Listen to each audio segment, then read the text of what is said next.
Hello and welcome to episode 61 of the Championship Rounds podcast. Loads and loads and loads of boxing this week, so we'll jump right in. Biggest fight this weekend, most meaningful fight this weekend happens on Sunday in Tokyo. Battle of unbeaten world champions Junto Nakatani faces Ryosuke and Nishida to unify the WBC and IBF bantamweight titles. The vacant ring title as well. It's just one of the best fights on the schedule. I think a lot of people in the English speaking market have really underrated Nishida in this fight. Because obviously, Junto has been more accessible. He's fought in America a few times and had the more highlight reel knockouts. But this is such a good fight, man. Yeah, I was gonna say if Nishida was shown off in America like Nakatani has, this would be talked more as a 50-50. Like, it probably isn't exactly 50-50, but it's pretty close to a 50-50 for a unification fight, where a lot of these unification fights recently have disappointed. Besides, like, Enes Stanionis recently was pretty good. But Yeah.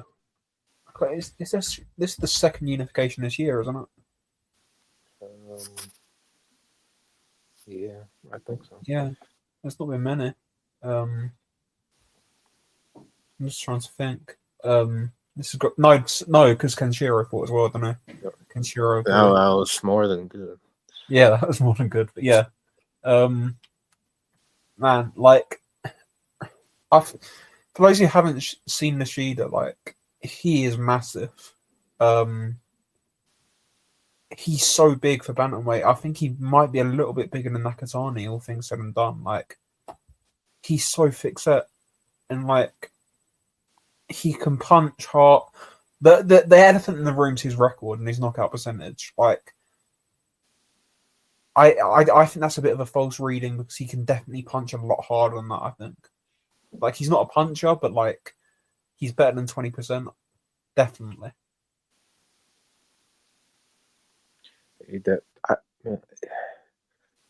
I bet people who haven't seen Nishida will just look at his record and be like, "Oh, he has 2 knockouts." Yeah. Well, that means he's cooked. That's just not the case at all. It's one of those fights for me where, like, I think it's like 60-40 in Nakatani's favor, but I wouldn't be surprised if he just blew away Nishida. Like, that's not to say that it's not a great fight, because it is a great fight, and it's not that I wouldn't think it's competitive, but I wouldn't be surprised. I don't think that would surprise anyone, and I don't think it would surprise people if it's like a really close fight and Nakatani struggles. It'll only surprise the people who hadn't got to see Nishida in his bigger fights. Yeah, like, we're talking about somebody who comprehensively outboxed Daigo Higa, and he wasn't really forced out of second gear to do it. Like, he was just sat there comfortably, just outboxing him. And you look at what Higa's gone and done in the last year. Like, he's arguably beat. Well, he's dropped the other 2 champions in the last year, or not anymore, because Tatsumi's obviously in recess now or whatever. But he's dropped Tatsumi and he's dropped Takai, and he arguably beat Takai. I think you can't score the Tatsumi fight to him, but obviously you got a draw. But yeah, Nishida's really good, and he's a really good fighter, but there's a problem here. His best work is to the body on the inside. That's where he's going to hurt Nakatani. He needs to hurt Nakatani to win. Which is going to leave him open for the Nakatani overhand missiles. Yeah. And as he's sort of drifting into range to try and get to the body, he's going to be right there. He might get hit. He's a big target. With the ooh-wee. Yeah. And I think Nishida is a really good fighter, and he's definitely the second best in the division. But he is the second best, and I think Nakatani could blow him away, could definitely. But I wouldn't. I have no idea. There's a scenario in my head when Nishida boxes Nakatani for a few rounds and is probably up on cards, and then Nakatani lands something and the fight changes and Nishida falls apart. And that's probably what I think is going to happen there. But man, it's a good fight. And I don't know. I don't think it's going to be good. I don't think it's going to be a good fight. It's going to be tactical, and I don't think they're going to do a lot for the first few rounds. I mean, they kind of fight similar. They like to fight on the outside. They do like stiff arm and try and keep people on the end of their range because they're both massive. And they kind of like explode with punches. I was watching both of them, and then I'm like, Nishida has quicker feet. Then I watched Nakatani. I'm like, no, Nakatani has quicker feet. I don't really know who has quicker feet in between them, but that is like how they defend. Really, they're huge bantamweights. like maybe like Nishida has the advantage in footwork because Nakatani's stance is so wide. I've always hated the wide stance. I've always hated it. It's so weird. I hate it, but you know it works with power. Like I guess he's more fluid in his movement, and that's how he defends. The only problem that they both have is they both move in straight lines, and that's why they just back up and they eventually end up in the ropes. Yeah, and I mean, the defense isn't great. The problem with Nishida, I mean, he just gets hit with just clean stuff that you shouldn't get hit with. He'll get timed in his combinations because he leaves the chin a little bit up. And of course, Japanese fighters, they drop their hands. Like Nakatani doesn't get caught with those punches, mostly because he kind of just leaves his hands out most of the time. He just permanent stiff arm.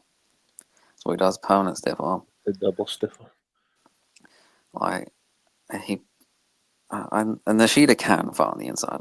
He's like Nakatani can't fight on the inside. If it's an inside fight, he's losing. He usually just clinches.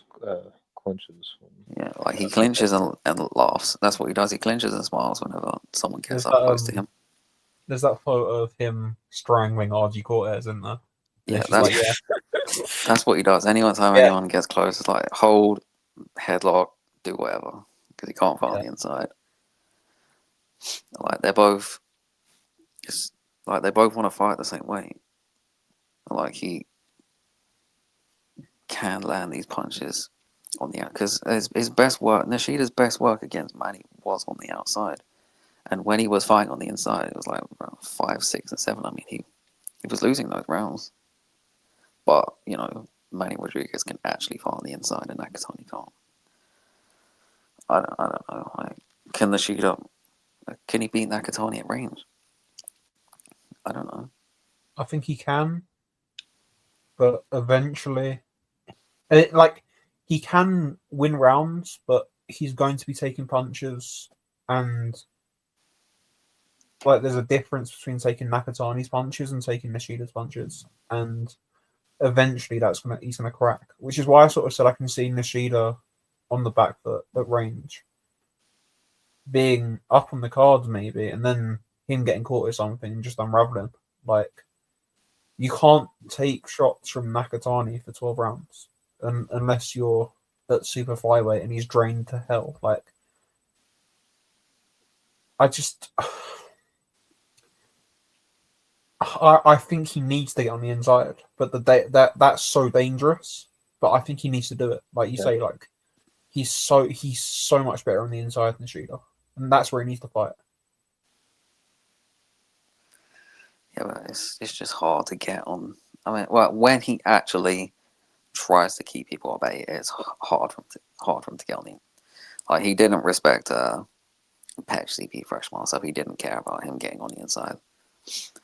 But when he actually, like, he respected, like, Cuellar, and, like, he was really trying to keep Cuellar on the outside, and it was working. And then when he Another got in, huge fighter too.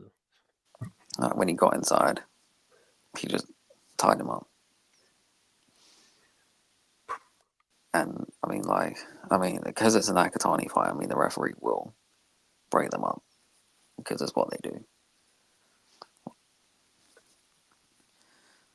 This is such a good fight. There's one thing that I did think about, sort of for both of them. Really, they're both massive, obviously. If can Nakatani take a sustained body attack, especially from somebody. This is his first fight since April 2023 where he doesn't have an IBF rehydration clause on him. For Nishida. Because the Medina fight was a final eliminator, then obviously Rodriguez and Don Sua. Like, can he take a sustained body attack? He couldn't really move in any of those fights. Like, yeah, like maybe that extra sort of few hours of rehydration or whatever, like maybe that does him the world of good. I don't know. I don't like. Let's just be honest. Like, neither of these are staying at bantamweight after.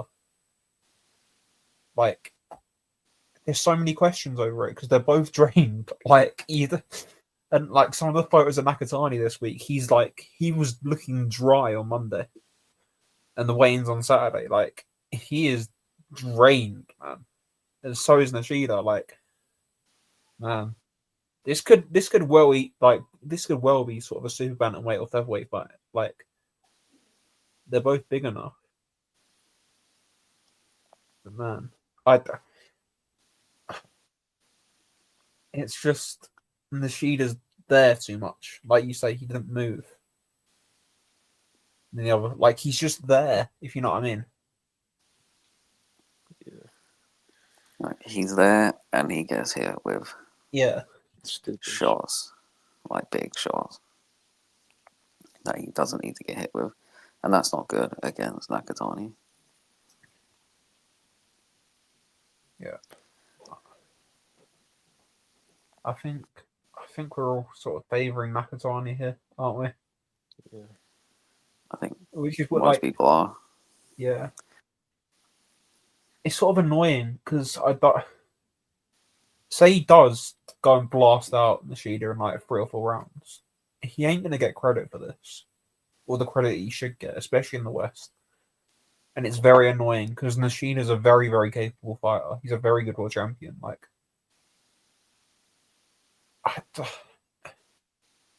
this is the thing. I don't want to take anything away from Nishida, but I think he can win. But man, I don't think it's looking good for him. it's not. It's not, unfortunately. But yeah, I think he'll be up after about 3 or 4 rounds, and then he'll sort of unravel. That's how I sort of see it going. I mean, like, he just needs to have a game plan. He needs to work out how to get close enough, or I mean, like, he's a patient fighter. He's very accurate. Like, he's the one that will sit there and wait for his opportunity, and I think Nakatani will let his hands go. Like, maybe not like crazy, but he'll throw the occasional right hook or overhand left, and then like once he really opens up, I mean, it's really hard to stop him. That left hand is just deadly, and his reaction's so quick as well. Like, even if Nishida makes the perfect play, like, Nakatani's reaction's so fast with that left hand, he can just catch you with it, and it's over. Like, you have to be perfect, especially you're not a big puncher. You have to be perfect for 36 rounds. Like, unless you get a perfect body shot, which is a possibility, you're probably not going to stop Nakatani, is he? Yeah. It's going to have to be. Yeah, I mean, like, he could hurt him. I'm sure, like he'll definitely feel the body shots if he gets hit with the body shots, and if it goes late, it could slow down, but it has to go late for the body shots to show. Like, because like they showed on Manny, but I mean, he still had some good rounds before he slowed down a bit at the end. And you know, that was a tough fight. That was a really hard fight against a way past his prime, Manny Rodriguez.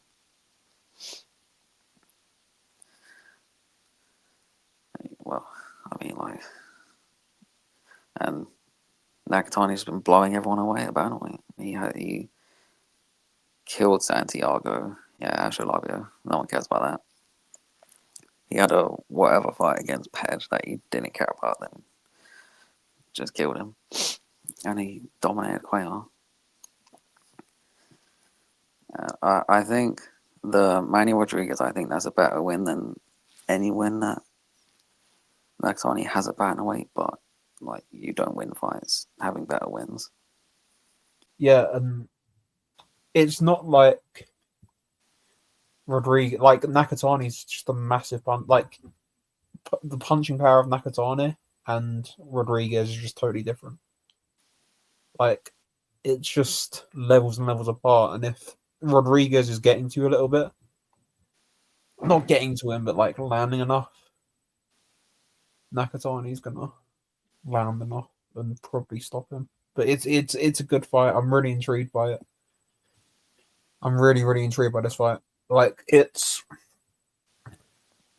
like sort of one of these fights where if Nakatani does blow him out or does just smash him to pieces, like you're thinking, just how good is he, sort of thing. And yeah, I think it would be a career best win for him. Actually, definitely it will be career best win for Nakatani. Definitely. Good amount. And he needs it as well. He needs it. He's one of these guys that's a little bit overrated based on just wins. Like he's bounced through division after division, like, and he hasn't. Well, he. This is probably the first world level fighter he's facing in his prime, which is weird. And at least someone he's not twice the size of. Yeah. Who's actually world level. Yeah. Like 2 vacant belts and then Santiago, like, and not really much in between. Rodriguez was good. Cuellar was good. This is good. And like, yeah, it is such a fun fight, man. I think Nakatani's gonna win. I'm pretty confident in that, but we come back here next week and Nishida's put on a masterclass or maybe dropped him to the body or something. I wouldn't be shocked. Yeah. We will be. Yeah. This is a bit of a bantamweight card. The undercard to this, Tenshin Nasukawa is back, coming off a career best win for himself against Jason Maloney. He's fighting Victor Santian in what, to be honest, is a bit of a keep busy fight. Santian lost to Nishida in 2023. That was split decision. I haven't watched that fight, to be honest, but yeah, like I this is just a bit of a tick over for Tenshin. If we're being honest, he should win this pretty comfortably. He's had a decent couple of fights. Like I think the Maloney fight's put him firmly at sort of a decent world level. And yeah, this is just to stay active. And the way it's looking, he's probably going to fight for the WBC title when the winner of the main event moves up.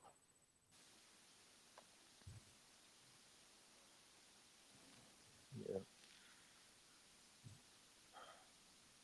I feel like I haven't seen him fight in a while. Attention. He fought in the last God. I know. It feels like Yeah. So much has happened in between them. But yeah, like it's what it is. It's better than them sort of sitting out. Then another fight, Tamuya Tsuboya, or however you say it, who's the amateur gold medalist. He's actually moving quickly. He's 29, so he needs to move quickly, and he's fighting for the Asia Pacific title against Van Bao Tran. So yeah, it's like a top level amateur actually fighting for regional titles in his second fight is something that, you know, a lot of people in Britain could look for, you know. Some of the matchmaking we have over here for these top level amateurs is pathetic. And then Rico Masuda fighting Mitchell Banquez. Masuda only loss is a tight decision to say Tatsumi. He's been blasting through domestic level, won every fight by knockout. 7-1. He's going to be that Tatsumi fight for Masuda is going to be one of these fights where, you know, you get two guys in a Japanese title fight and both are at world level in a few years, and they're both winning world titles, maybe at different weights. That's the type of fight that fight is, because Masuda's good. Like, he banged out Jonas Sultan in a round, like, and Jonas Sultan's a tough out for anyone. Like, the only person to stop him. You know, and there was some comments from Honda saying that Masuda's probably going to go for the IBF title.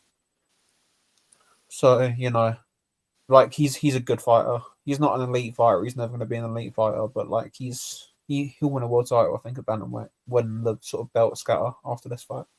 Yeah. And yeah, there's a couple of 6-rounders on there that we're not going to go into as well. But yeah, that's live on Sky in the UK, ESPN in the US, and wherever else. Just check wherever. I don't know. But yeah, we'll move on to Norfolk on Saturday night, also on ESPN and Sky. Keyshawn Davis defends his WBO lightweight title against Edwin De Los Santos. Remember him? Hasn't fought for what feels like about a decade. Yeah, when this fight got announced and rumored, I said I didn't like it. I still don't like it. But apparently a lot of people disagree with me, so I don't know if either of you like it. It'll be a good name, but with context, that he should do Keyshawn things when it happens. To be honest, like it'll be a significantly better win if he was actually an active fighter. De Los Santos, that is. Well, I don't really like how Top Rank can matching him, to be honest. Like with the drained guys coming down from 140, or the inactive guys like De Los Santos. I mean, like Brian Chick, fair enough, get a title, whatever. But like him just blowing away, drained, possibly blowing away an inactive guy is not going to do anything for him. Inactive, like, washed, drained, etc. Like, development wise, not going to do anything for him. I guess profile wise, yeah, sure, he's going to get good knockouts. But then when he fights like a prime guy, why not have that development to know what to do? Like a proper top guy. It's like De Los Santos, he hasn't fought since he fought Shakur. And I don't even count that as a fight. He got rounds, but it might as well have been a sparring session. So, and sparring sessions get more violent than that. You know, like, he didn't do anything in that fight. He got rounds. They both ran round and didn't throw a punch, and just that was, to put some context on it. That was before Nick Ball beat Isaac Dogbe. That was the week before that. That's crazy. Like, it's so long ago. It's so long ago. Navarrete put Conceição on the undercard. Like, this is like De Los Santos. Like, is De Los Santos actually that good? Like, lost to William Foster, like, knocked out Valenzuela and beat Joseph Adorno. Like, is he this guy? Like, is he the guy you want to gift the title shot to? Is he some name? Like, does he even speak English? Can he promote the fight? Like, I'd get it if it was like some legend of sport or some huge, massive, like, ratings drawer or whatever. Like, but it's Edwin De Los Santos. Like, he's that. What's he done in his career? He knocked He's out just former future world champion Rayo Valenzuela. he got gifted a belt in the first place. Well, not gifted, but he beat the kid who was gifted it. Like, and look what happened to Valenzuela when he fought someone who was live. He got smashed to pieces. Like, That did happen. I just don't get it. I think Keyshawn Davis is a level above De Los Santos, and multiple levels above him. I think De Los Santos has been inactive. He's been ill. He's been injured. Whatever. Like, I'm not saying, oh my god, you know, he's been ill. Da da da da. Like, I'm not slating him for that. It is what it is. But doesn't mean you should walk straight back into a title shot, especially after putting on one of the worst performances we've ever seen in the last sort of, certainly in my time watching boxing. That was one of the worst title challenges I've ever seen from De Los Santos in that fight. Pathetic against Shakur. Barely threw a punch. So what? Like, why do we give him another title shot? And he's going to get stopped. He's going to get battered. He's going to get knocked out, probably by body shot. And we're all going to say after it, well, you know, he's inactive and da da da da da, and it'll be better for that, and we'll have a full count next time. And it's like, why? It's a marking time fight for Keyshawn. He's going home. He's going to sell out his arena, and it is what it is. But De Los Santos, seriously, you can't get like I know like we've slated Sam Noakes on this show, but you can't give him that. At least he's fighting and he's live and he's, you know, putting together relatively okay wins. Like, there's guys at lightweight, man. There's a lot of guys that deserve the shot. Not Edwin De Los Santos. Yeah, it's not. Yeah. It's like he can punch. That's about it. I mean, like he's not bad,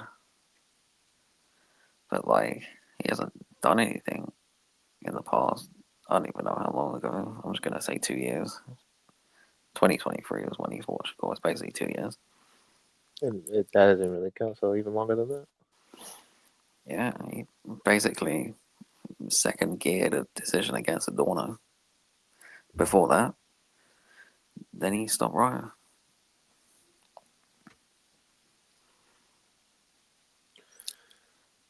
I'm not moved by it.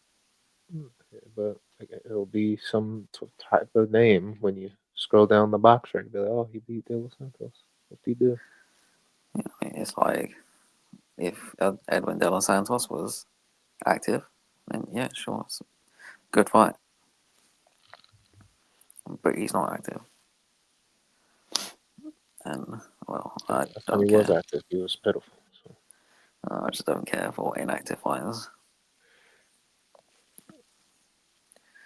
Like, that's not to say, like, can he be competitive? I don't know. I guess he could. And if he is, fair enough.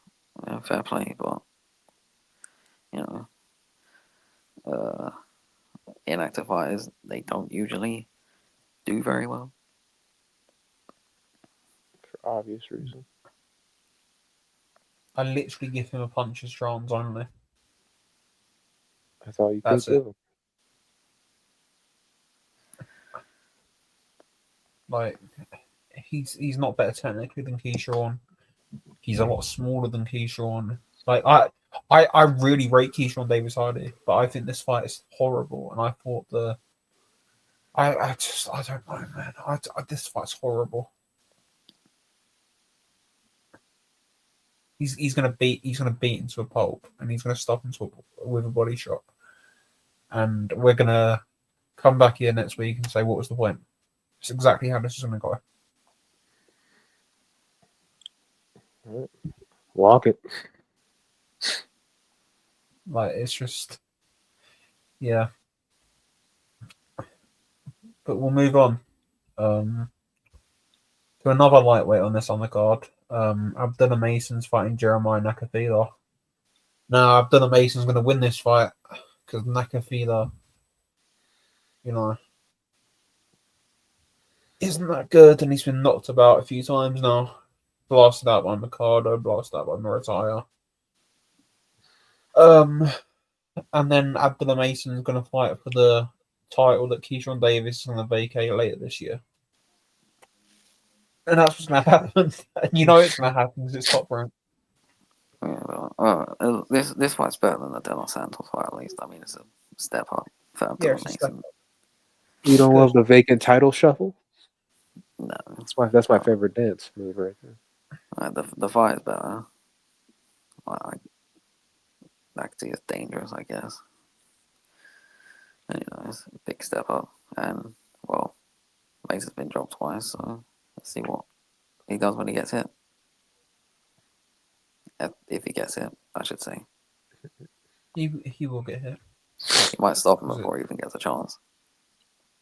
Maybe. But, like, we've said this before with Abdullah Mason. The issues surrounding that Vasquez fight are still sort of there. He's still making the same mistakes, which is a worry. He's good. He's really good, and he's going to win more titles. But like, there's still that defensive lapse with him, and he leaves his chin up in the air, and he's going to get caught again soon, unless he changes it. He might go out there and have completely like eradicated it from his game, but I don't know. I don't think so. Probably not. Like, it's hard to fully eradicate. That's going to take a long time. Like, if he hasn't done it in his last fight, it's not gone. It's not going to be gone in this next fight. Yeah. Like, even if he's working on it, like, it will show. He will do it a few times until it becomes muscle memory and ingrained in him, which will take a while. Because I imagine he's been boxing for a long time. Yep. But we'll see. We'll see how this goes. They're running this brothers gimmick for this, the DB3 or whatever they call themselves. Kelvin Davis is fighting Nahir Albright, who fought Keyshawn. Kelvin's not very good, if we're being honest.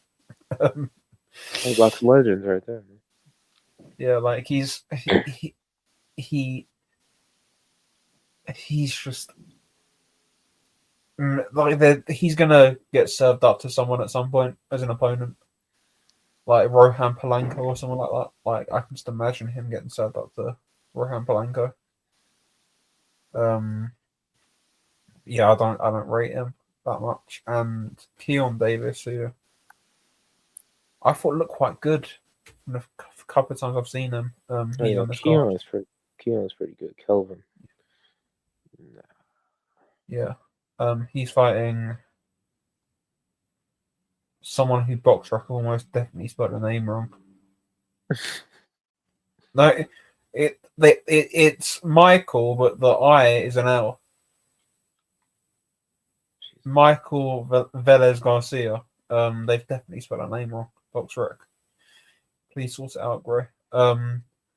Troy Ivesy's back against somebody who beat Jorge Perez, the Ivorian. I recognize his name. An Ivorian based in Brazil. When you see those on box rec, you don't really forget them. And then Devante Johnson and Boca Chica. Jesus Christ. That's pretty good. Boca Chica back in the mix. Boca Chica hasn't won a fight since 2021. He would have won that fight against Norman. Yeah, what a weird career. And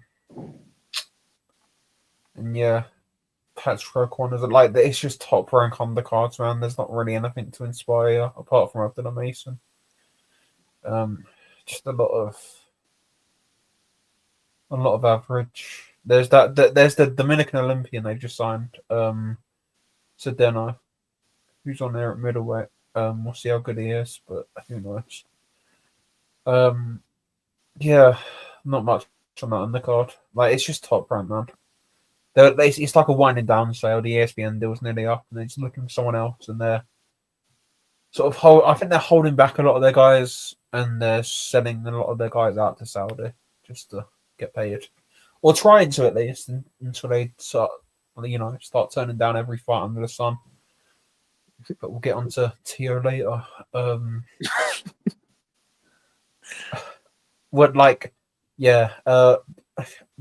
other world title fight this weekend, we're literally going to spend about 2 minutes on this. Jaya Patara is going to knock out a random Italian that not even the hardcore of hardcore boxing fans has ever heard of. Claudio Squaker, or whatever he's called. And Jaya Patara is going to knock him out pretty early. And it's another terrible defense for Jaya Patara. Because literally all he does, all Jaya Patara does is fight Maris Breeders or people who belong on York called undercards that aren't even televised. That's all he does. And that's all he does. I watched one of Square's fights. I can't even remember who it was against, and I don't even know if it was his last fight. I'm gonna go on his box right quickly. Was it the one he got dropped in? I don't think he got dropped, but he got dropped by Nicholas Rassanen for the vacant IBF European title. I did watch his last fight against Orlando de Jesus Estrada. His record at the time was 16, 18, and 2, and he was a fat mess, and he looked tiny. And he easily dogged. Brilliant. He's been stopped 14 times in his 20 losses. So basically, it's going to be a 50-50 fight. I don't know how this guy has been ranked. Like, IBF, your rankings are so terrible. This is the thing. Opatai is good, yeah. Opatai is like a very good fighter, but there's this god complex around them from a few people, where it's almost like like you can't criticize this. Are you talking about certain accounts? Yeah, and like we're not allowed to question that he's quite clearly the best at cruiserweight and all this. We can't say, Zerdo could beat him. We're not allowed to say that, but we're allowed to. What is this fight? I don't know. I don't even. Jesus. It's worse than like the Thompson and. Yeah, it's way worse. It's way worse. It makes Elizaro look like a great opponent. Like, it makes Elizaro look like a prime David Hay. Yes. Yeah, watching him is not bad. I don't know what to put this matchmaking down to.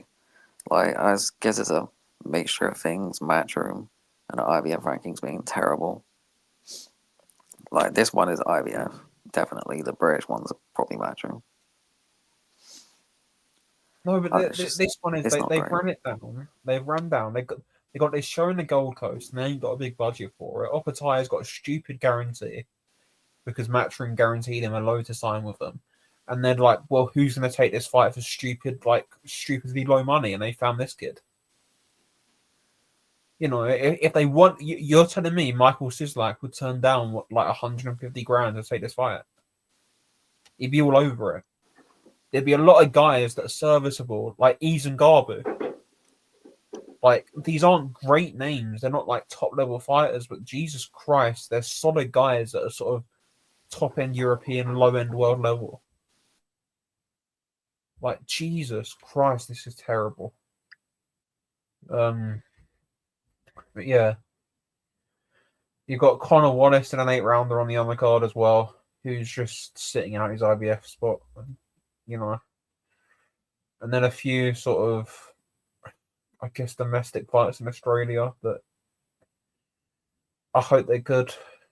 But I'll be watching Junto whilst this is on. And you got Tera Moana fighting Jaipal Singh. Whoever that is. Something tells me Tera Moana is going to batter him and stop him in the first round, you know. Just something. Like he does with pretty much all of these journeymen that Matchroom throw him in with. But you know, he's young in his career, it is what it is. You gotta build up these heavyweights. But yeah, well, if you're choosing to watch Jaya Pataya live over Junto Nakatani against Nishida, and you're not Australian or Samoan or whatever island Pataya is from, there's serious questions. You need to have a serious talking to yourself about like what you actually want out of this sport if you're watching that crap over Junto Nakatani against Nishida. Because Jesus Christ, that's a terrible fight. Like truly, truly terrible. If that goes 3 rounds, I'd be very, very shocked. Shock's not even the word for that. It's just, yeah. What's the point? Anyway, we'll move on to the Brits. We love a good Brit on this show. We'll start in Ipswich. Fabio Wardley against Justice Huni for the vacant interim WBA heavyweight titles, because we don't have enough WBA titles in boxing, so we need to make some more. This fight's really intriguing, I think. I've got a good opinion on who's going to win, but I'd be interested to hear what you two think. Go ahead. Well, I think Wardley's going to win. But I like Huni. I mean, like, he can box. Like, he's good box. He's got good footwork. He's pretty fast. But I just can't get him like nearly getting stopped by Kevin Lorena out of my head. I mean, he was hurt early. He was hurt in like the second round, and then he was like just basically out in the 10th round. Like, if he was that hurt early, I mean, he probably would have got stopped. Like, I mean, probably gonna outbox Wardley, probably make him look like an idiot for a few rounds until he gets Jin. But you never know. I wouldn't really be surprised if it's competitive. I mean, Fabio Wardley's not like a world beater, is he? Definitely not.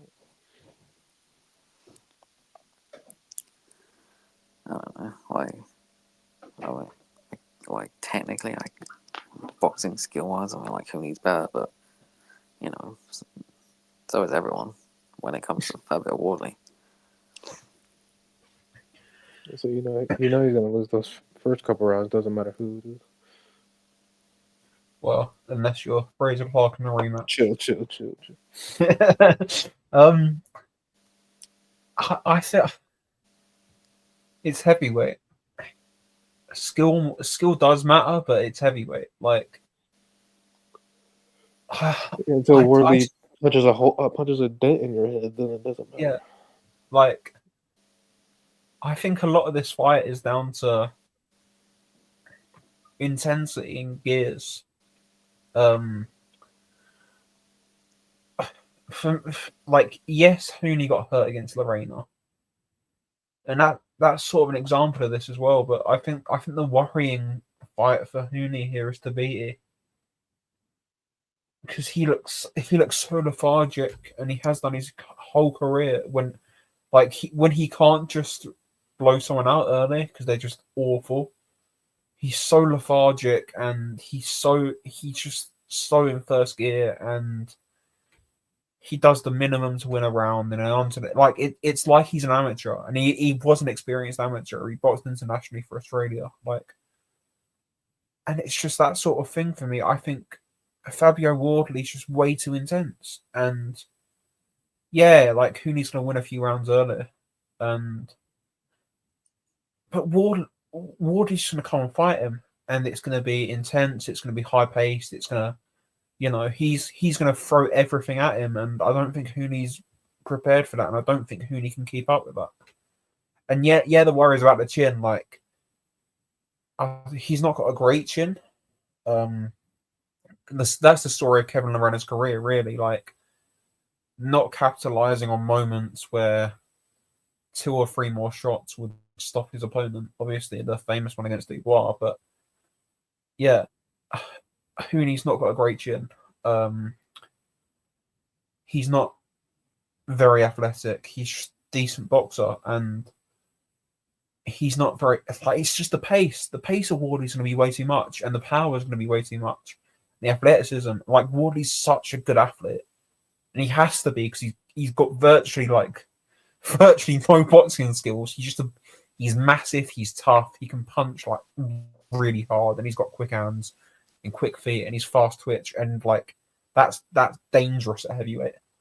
I think he's improving as well. And I just think, how like the Gorman fight, Gorman outboxes him early for the first round and wins the first round really, really easily. Mm-hmm.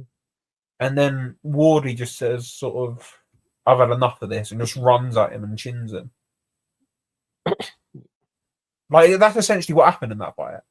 And I sort of see that, but sort of maybe an extended version of that. Maybe it's 2 or 3 rounds that Huni outboxes him for, and then Wardley just goes at him and chins him. I think it'll be sort of round 4, 5, 6. Wardley just chins him. To be honest, I don't trust him at all. It's like Wardley's not there to win rounds anyway. Like, it doesn't matter. He doesn't care about losing rounds. It doesn't really seem like he cares about losing fights either. He kind of is just there. Wardley's already won. That's the thing. Yeah, I mean, he's achieved way more than he already thought he would, and probably should have. Yeah, that's what I'm saying. So he doesn't really fear losing. Like, he was an underdog against Simon Vallely not that long ago. He's done really, really well from where he started. Like, really well. And that's sort of why he's got this fearlessness, and he doesn't care because he doesn't have to care.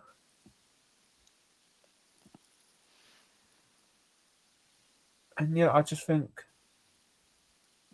it's too much. It's going to be too much. The one thing that I think gives Huni a chance in this fight is that nose, Wardley's nose and facial damage. Like, if Huni can put some power behind some of those jabs, that's another thing with Huni as well. I don't think he punches very hard, but if he can land some clean jabs right on that nose area, and that nose goes again, like, he's always going to be in with a shot, because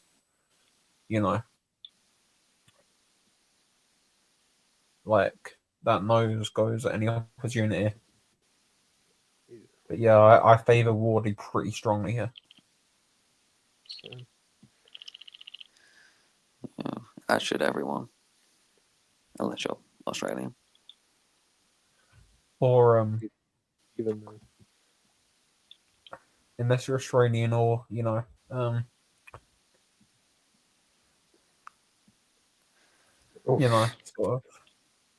sort of supporting certain promoters, because yeah. we wish them well. We wish them well. But yeah, that's going to be a good fight. Well, I think it'd be a fun fight whilst it lasts, because I think Wardley fights are always usually chaos, no matter what happens. He's good to watch. The undercards for this, Dillian White's pulled out again. Shock.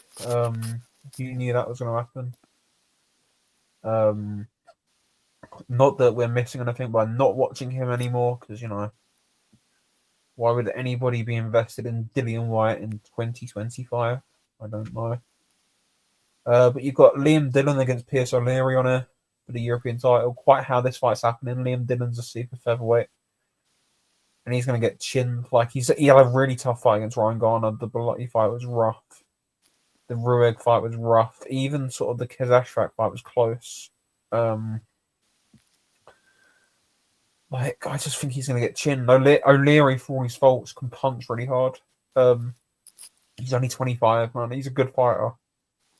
You sort of got you got this sort of super lightweight mix in the UK. You've got Dalton Smith, Rafferty, Henry Turner was there for a little bit, and then you've got Adam Azim. He will move on to in a second. And I think O'Leary's really in that mix. I think he's a good fighter. I think he can punch like hell, man. That left hook's brutal. Yeah. Nelson Heiser is going to knock out Patrick Corte in a couple of rounds because Patrick Corte just goes down in a couple of rounds now. Mike Perez, Stephen Ward. Why? Does anybody want to watch that fight? What's the point in that? Sam Goody is fighting at middleweight against the kid that the Brentwood Baturbiev just beat. Went to points with him, actually. If you didn't know. Because Louis Green pulled out the British title fight, and then you've got Lewis Richardson as well, making his debut. So yeah, it's all about the main event, really. There's not much on that show. It's just what British boxing is now. But yeah, we'll move on. The other show in Britain, Callum Simpson against Ivan Zuko. Hi Ben, hope you well. I just, Callum Simpson's so weird to me because if you see him out of camp or you see him in camp training, he's like twice the size of all these light heavyweights that he's sparring. But he's a super middleweight. I don't understand how he makes the weight. And I think that's how he's winning these fights because he's so big. He's so strong. He's like 6'3", 6'4", something like that. It's like I'm pretty sure he's about a bit bigger than Callum Smith. Like, and I don't think he's very skilled. I don't think he's skilled. I don't like. Do you watch Callum Simpson and think he's a skilled fighter? Nope. Not really. But I could say that about a lot of British fighters. I was gonna say he's actually probably near the top of the British. I'm talking in a world level sense. Like, oh no, I see him I see him as a very sloppy fighter. Like, he falls over his shots. He doesn't really understand distance. He can't get his range for punches properly. Like, but then he's fighting all these guys who are half his size, and it's like they just can't deal with it, especially at domestic level. And he's just way too big, way too strong for all these guys, and that's what I think is going to happen with this fight. I think Zuko is technically by far the better fighter, but at the end of the day, he's tiny, and he's going to be outweighed by about 25 pounds, and Simpson's going to lean all over him and just beat him up. And Simpson's going to win, probably by stoppage in the second half. Yeah, I would have to agree. I mean, he's going to stop him. I mean, he should stop him. Yeah, which means he's probably not going to British. I don't know. Maybe he's getting worse. I mean, I don't really see any improvements. Performance after performance just seems to be the same. Maybe he's plateaued. Yeah. Maybe this is just him. Maybe he's just mid. Maybe. He probably is. Yeah, this on the card. Mark Jeffers, I was promised by the man himself, Mr. Shalom, that Mark Jeffers was going to be in a massive fight this summer, and he's fighting Sean Hemphill. So yeah, Great fight. Great fight. You know, somebody that's getting iced by David Stevens and losing to William Scott. You know, great fight. So Mark Jeffers, he's now 20 now. Reese Edwards is fighting a flyweight journeyman in Thomas Asomba on a week's notice. Frankie Skinner's fighting Kane Baker. Ellis Price against Jake Price. Red Johnson, whoever that is. That's that. He's been on a few of the shows. I know who that is actually. He's a really good fighter, Sam Hickey. But yeah, Adam Azim's on this card, fighting Elliot Chavez. Well, I don't know why. He got added to it today. This is Elliot Chavez, who got knocked out by Lucas Bardi in 2022. Like, I don't really know why this is happening. I don't know about. I just don't get it. Why? British. They don't have anything else to do with him, I guess. I don't know. Maybe they had a plan, it fell through, and they're like, yeah, we'll just stick you on this card.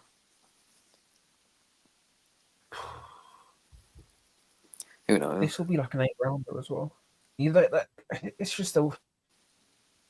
I just knew with Azim, like, the last 2 fights were too good to be true, and now it's just going to fall apart. But yeah, like, they could have got someone in, man. But I guess he's staying active, and I guess that's what you can say. It's weird. It seems like, you know, this little... Just speculating here. Just saying, you know, if you're a promoter and your TV deal was running out and you had certain commitments to certain fighters and you couldn't really afford the opponents and you're not sure that you're going to get a new TV deal, this is all hypothetical. I'm not attaching any names. Would you try and get that fighter out and meet his contractual obligations on the last show? Would you do that because you know you're not going to get a new TV deal? Hypothetically, I don't know. Probably. You might do, mightn't you? And Probably. we know that there's been a bit of trouble renewing certain TV deals and boxing in the UK recently. And we know there's trouble in paradise, and you know all these fighters, certain promotional companies might not have a TV home anymore, and that'd be a shame, wouldn't it? So yeah. We'll see. We'll see how this goes, but I think the political nature of this card is a lot more interesting than the actual fight, if I'm being honest. Because there's a lot of weird stuff going on that side of British boxing right now. But anyway, you wish him well.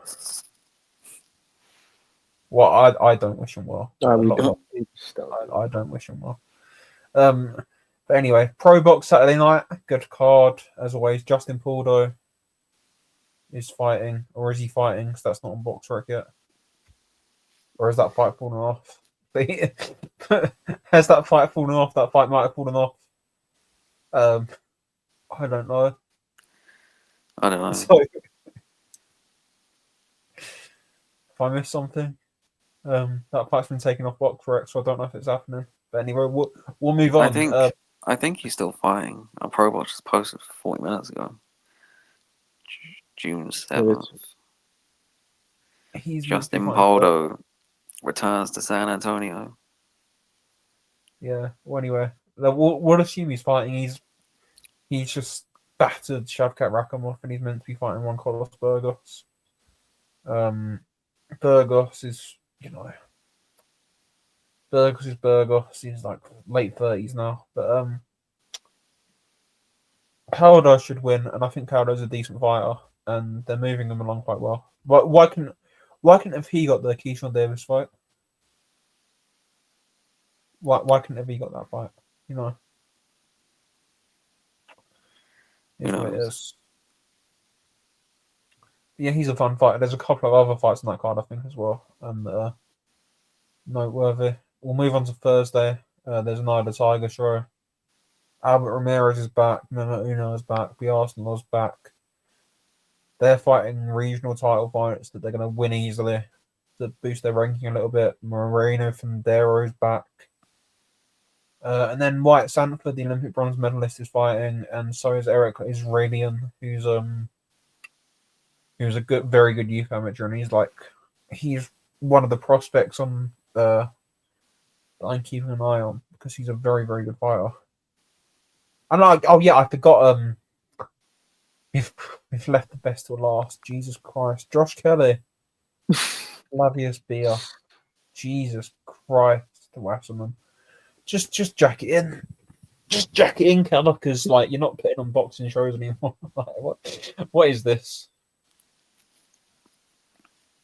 Yeah, that's some elite matchmaker right there. I mean, he doesn't even seem to be at the shows, to be honest.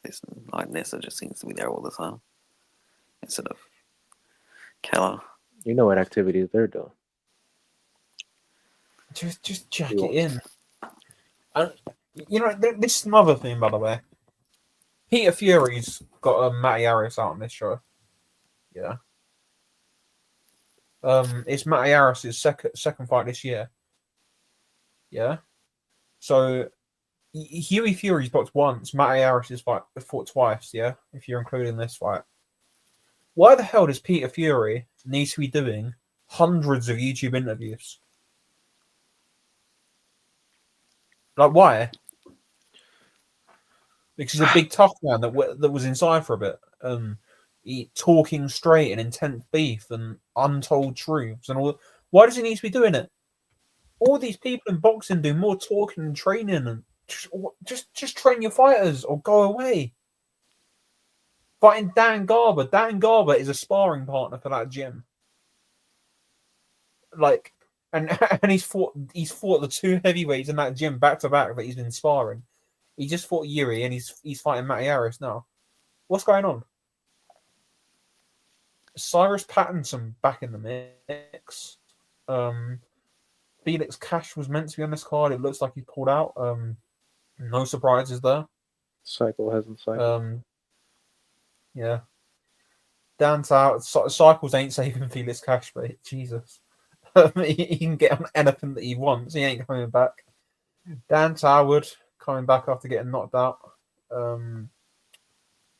Yeah. What's the point in Josh Kelly's career? Can anyone tell me? Get some more highlights on that reel. He is an Instagram boxer, isn't he? He was Ben Whitaker before Ben Whitaker. He kind of brought it back a bit, and then he fucked it.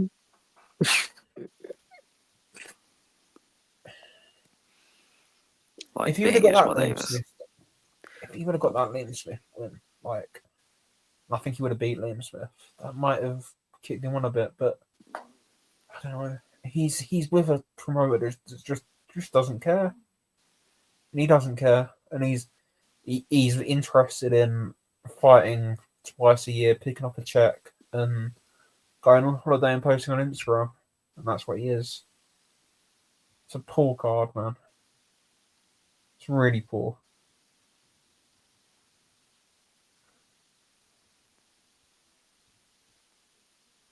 Yeah, this ain't good. This ain't good. It's a shame how it's gone. It's a shame how it's gone with Channel 5 because Big Mick used to be. Big Mick used to be special. Putting on shows. Mickey. He used to be so good. I miss him so much. But yeah, one more show this week. Labinho Joja is fighting Murad Aliyev for the European heavyweight title on the Zone on Saturday. If you want to watch that, but Aliyev should be a massive favorite in that fight. But yeah, it's interesting. Aliyev's the Olympian that got robbed against Fraser Clark. Anyway, we'll move on to the news. What the hell is Teofimo Lopez doing?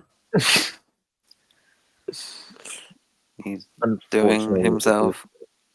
Yeah, that's what he's doing. He's doing himself.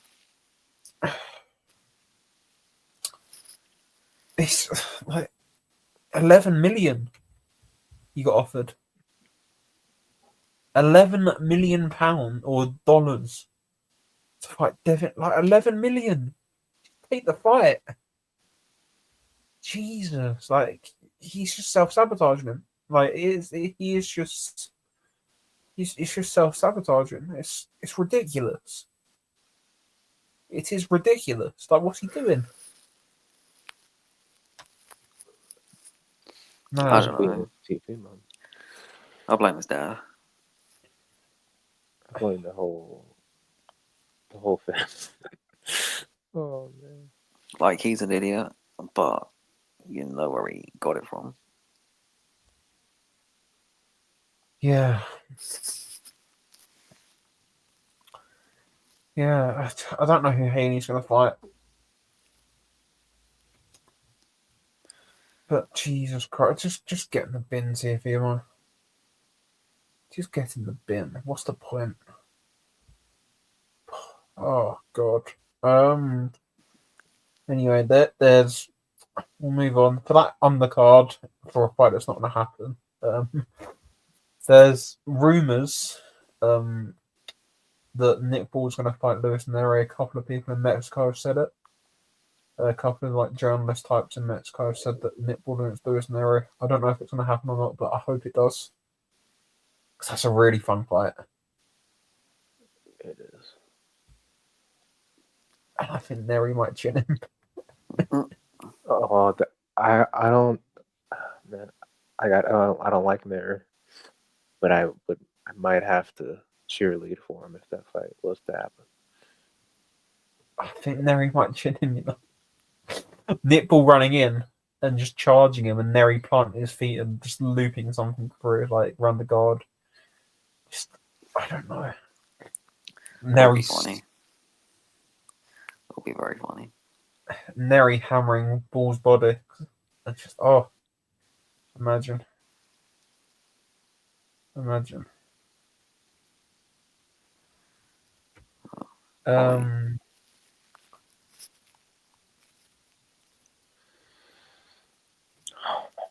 would be lovely.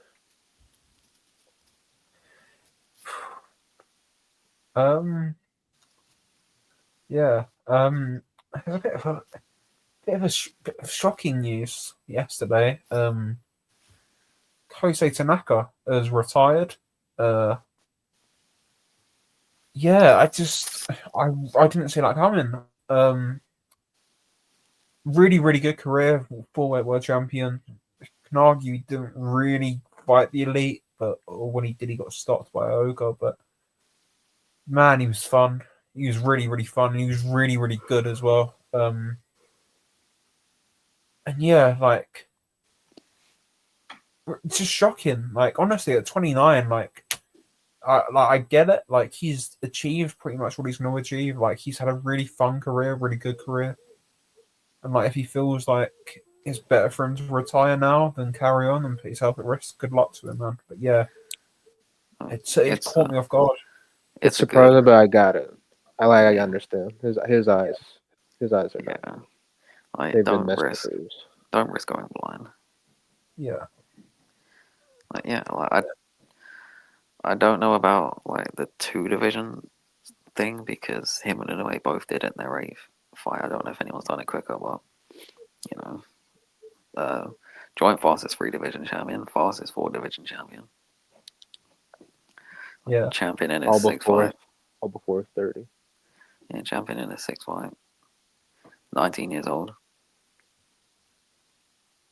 I think he was either the quickest or the youngest Japanese boxer to win a world title at that point.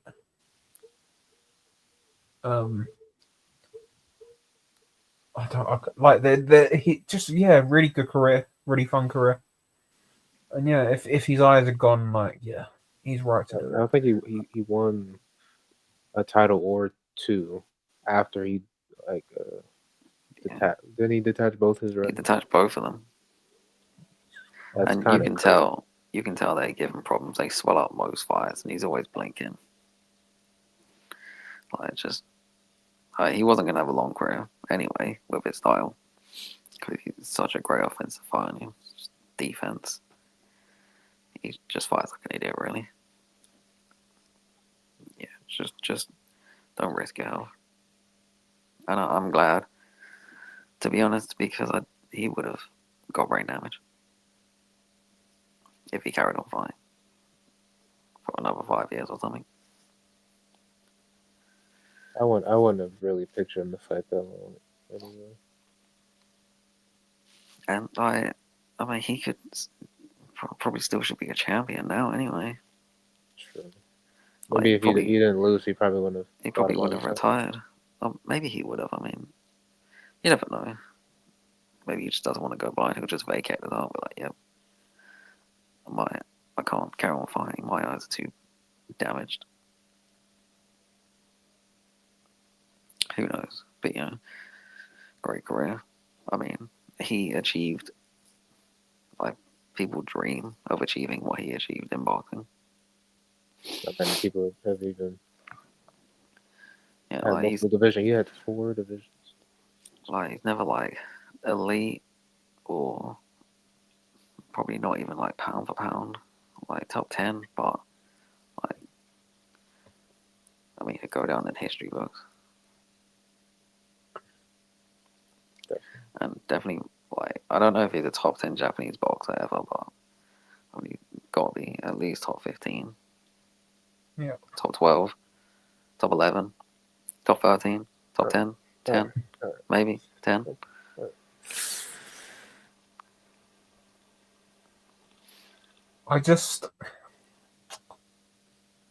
There are a couple of times. I don't know.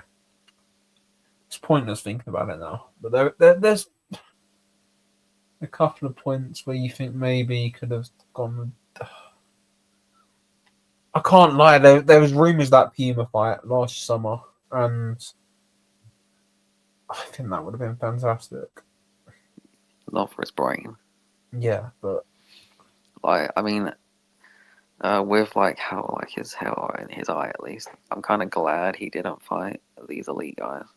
To be honest. Yeah, I get what you mean. He had a really good career, really fun. Yeah, just go and watch him.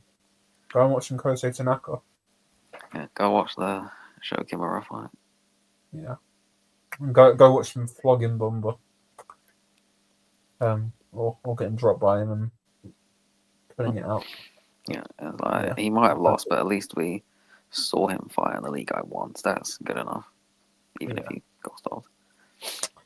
Yeah. Meko Cuellar is apparently fighting for an interim WBA title at featherweight against someone called Sergio Rios, who's a Mexican club fighter who's like fought 2 people with winning records. So yeah, thanks WBA. And they're at it again. Benito Dinero against Andres Campos for the interim WBA bantamweight title. What is going on? What is going on? It's boxing. That's what's going on.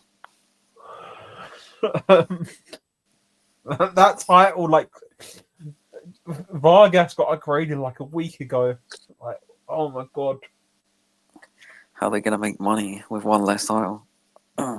They need more. Talking about stupid sanctioning bodies. For some reason, Baddy Jack against Noel Gever, a rematch has been ordered. I don't know why. Does anyone know why?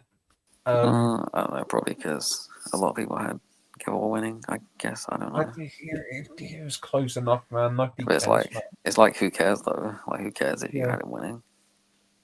It was close enough. It wasn't a robbery, like, yeah. Navarrete against Charlie Suarez. They're having a rematch that's been ordered. The California State Athletic Commission have overruled the fights for no contest. Yeah, well, we all know what happened. I guess it's fair they do it again. Yeah. Mm. Makes sense. Yeah.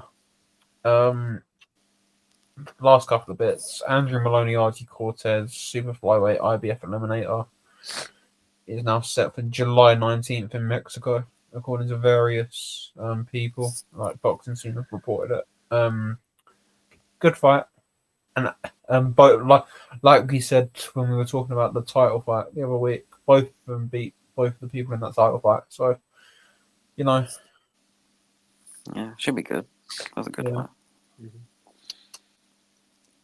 And yeah, one last bit. There's a couple of people in Mexico, like Mexican press, saying Raul Cardenas and Marlon Tapanes are in negotiations. So that should be fun. If that fight happens, I hope it happens. Both serviceable guys, I guess.